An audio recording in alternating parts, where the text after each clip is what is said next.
Jornal Rádio PT. Informação e luta popular. Com Amanda Guerra. Quinta-feira, 23 de dezembro de 2021.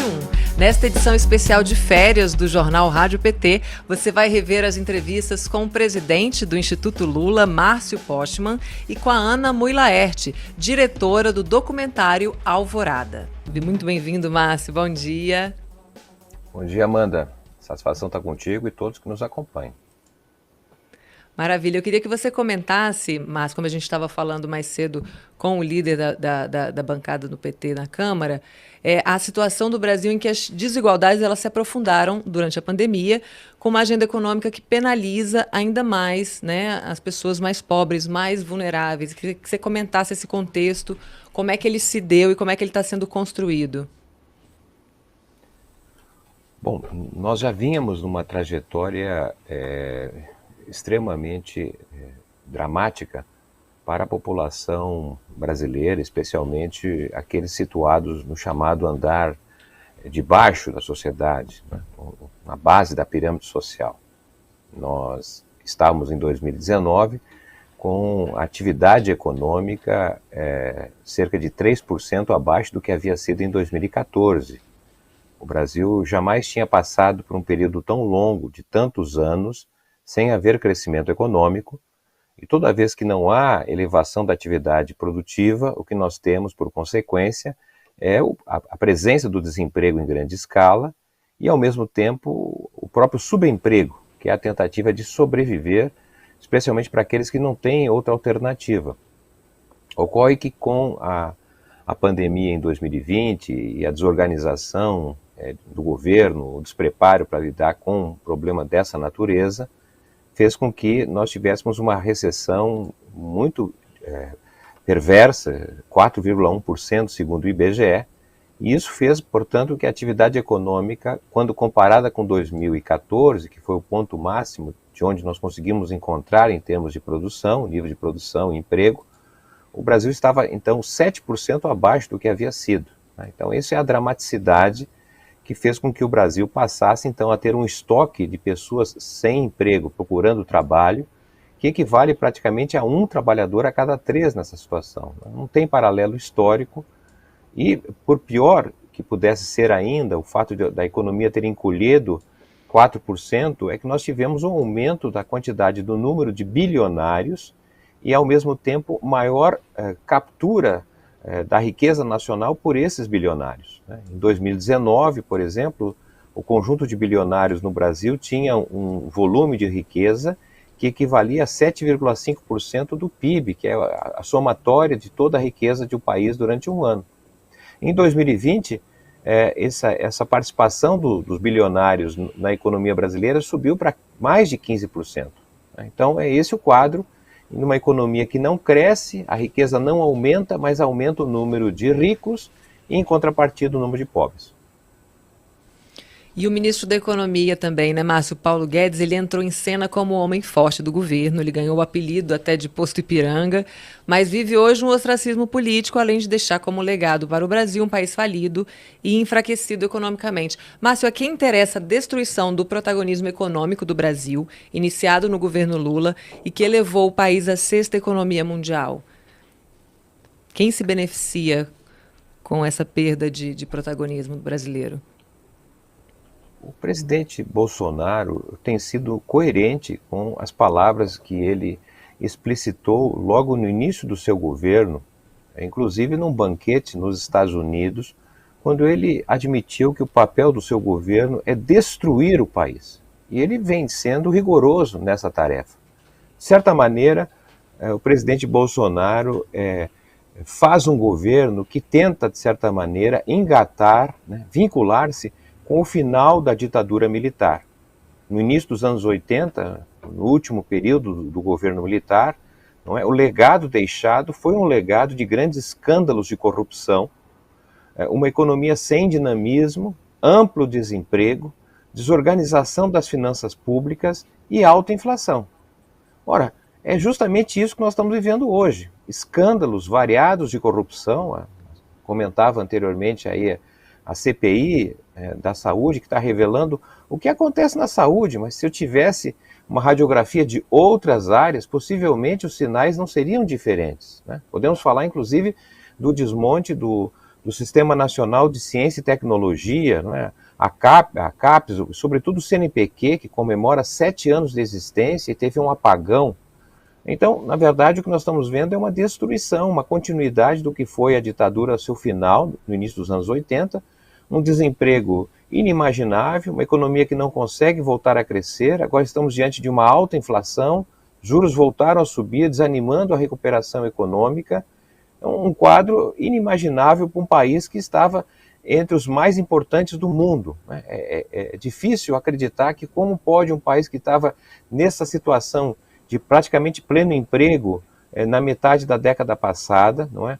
Com uma inflação controlada, com as finanças também organizadas e chegarmos em tão pouco tempo nessa dramaticidade.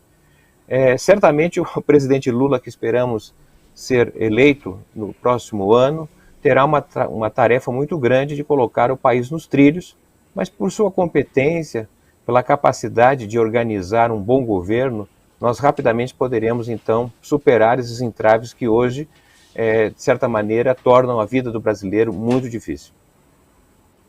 Certo, mas na sua opinião, essas reformas que estão em curso, né, essas perdas de direitos, em quanto tempo você acha que o país levará para se recuperar de uma depressão econômica como essa e também de direitos trabalhistas?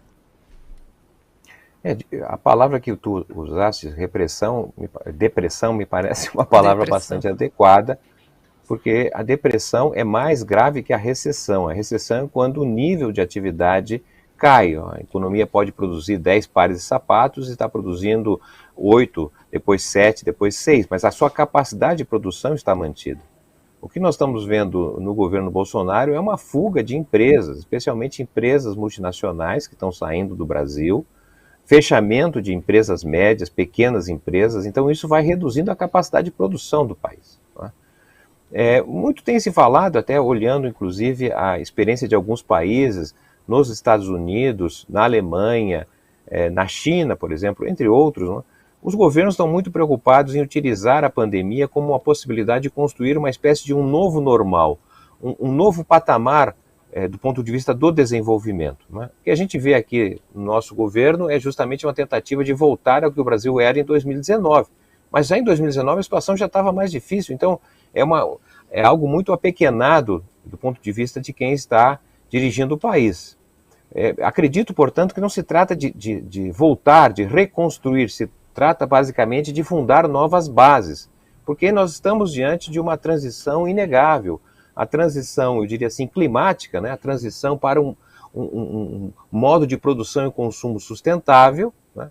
Nós precisamos avançar, e os governos do Nordeste vêm dando uma lição para o Brasil do ponto de vista da transição energética, a expansão significativa que o Nordeste vem fazendo do ponto de vista da energia eólica, da energia solar. Não é? O Nordeste hoje é uma região do nosso país, não é, que tem uma capacidade de produção que excede a sua demanda. Então, estamos diante de simbolismos importantes de serem reconhecidos, que é a transição energética, e também devemos falar da transição digital, o processo de digitalização da economia, que certamente vai favorecer muito a possibilidade de reduzir custos da atividade econômica, reduzir custos, inclusive, do próprio Estado. Não é?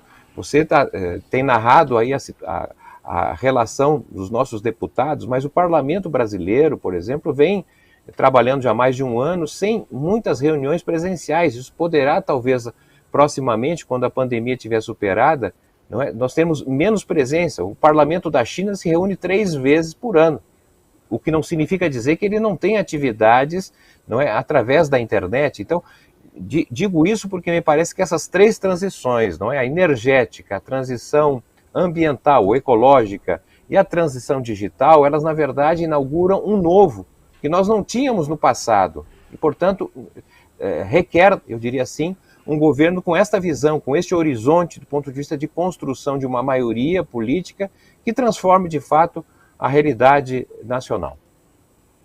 Verdade, as potências, né? A própria União Europeia fala em recuperação verde para pós-pandemia, e aqui na América do Sul a gente também tem um exemplo muito feliz que é o da Argentina. Muitas cidades pequenas, municípios pequenos, conseguem fazer esse uso, nessa transição energética de maneira muito interessante. Tem uma pergunta aqui para você, Márcio, do Josi Negreiros. Ele assistiu a uma palestra sua no Rio Grande do Sul, logo após o impeachment da Dilma. E disse que você mencionou que o PT promoveu a política pública de inclusão, mas não empoderou o pobre no governo. O que você pode dizer a respeito disso e como deve ser a gestão de um novo governo do PT? O pobre será mais empoderado nessa nova situação? Esse tema da cidadania política, da participação, os governos do PT, na verdade, abriram oportunidades inegáveis do ponto de vista da participação em termos de políticas públicas, né? Nós podemos dizer que a experiência do PT é uma experiência exitosa, pois conseguiu combinar, não é, o avanço democrático com as várias conferências de construção de políticas públicas participativas, não é, mas também esse avanço democrático com o crescimento econômico e a inclusão social, não é?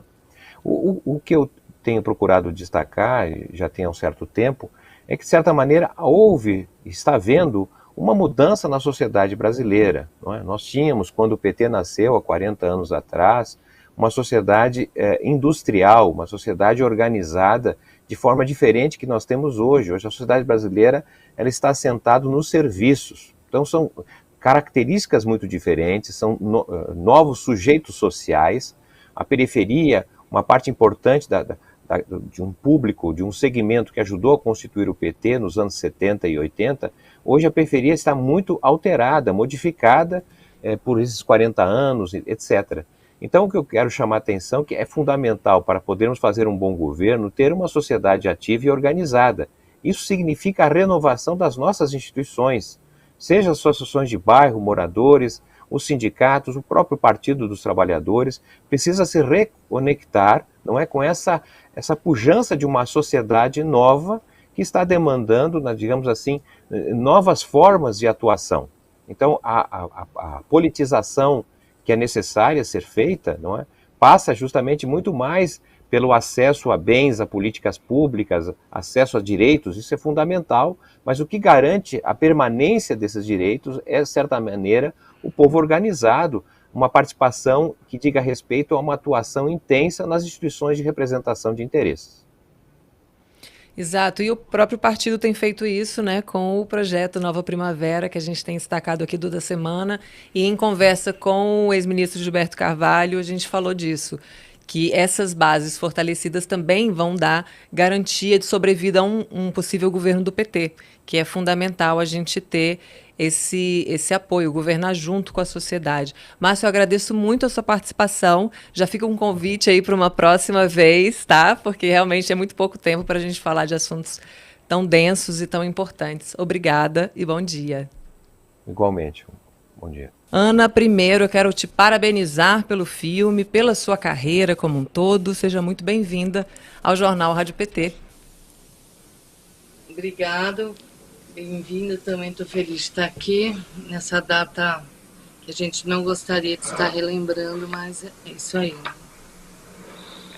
É isso, relembrar para também não cair no esquecimento, assim como o documentário, né? A ideia de fazer esse documentário foi da Lô, mas o conceito foi uma escolha sua, né, Ana? Eu queria que você dissesse por que você aceitou esse desafio e por que você escolheu o Alvorada como cenário.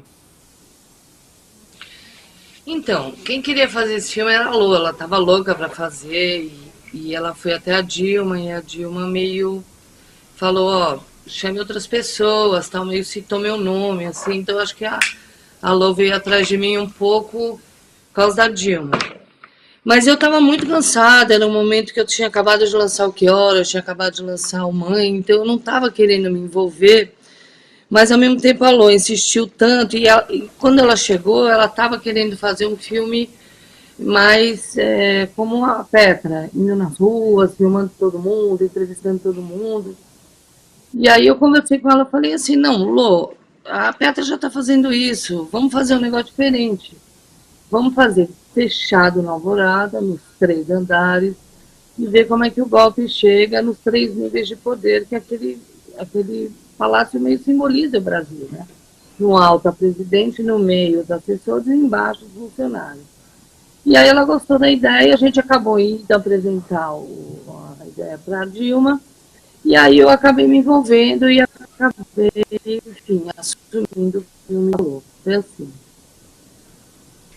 E o que mais chamou a atenção nesse convívio com a Dilma durante esse processo que foi tão dramático, né? Foi uma dificuldade para toda a equipe, inclusive para a presidenta. O que te chamou a atenção no dia a dia ali do Alvorada? Olha, eu não fiquei lá o tempo inteiro. Quem ficou lá o tempo inteiro foi a Lô. Eu ia e vinha, eu fui umas 4 vezes. Mas o que me chamou a atenção é o que sempre tinha me chamado a atenção na Dilma. Eu conheci a Dilma em 2010 e no processo do golpe eu fui em várias manifestações de defesa. Então foi um momento que eu convivi com ela. Fui num almoço em Campinas, fui no Alvorada, fui no Planalto. Eu fiquei muito preocupada com o golpe desde o início, então onde eu pude, eu encontrei.